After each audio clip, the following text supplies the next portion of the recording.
Here's where I'm setting trap number 2 for crayfish.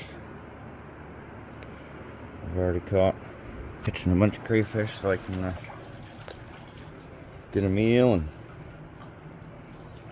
all I do is put them in a tank in my pond. The pond's actually frozen now.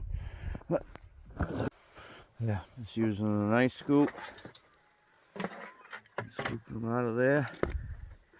It's all done. I got some green beans and some potatoes from my own garden in there.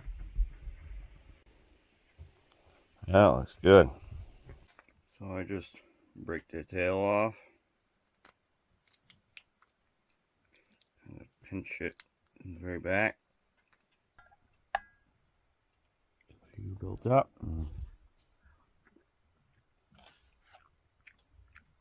Good stuff.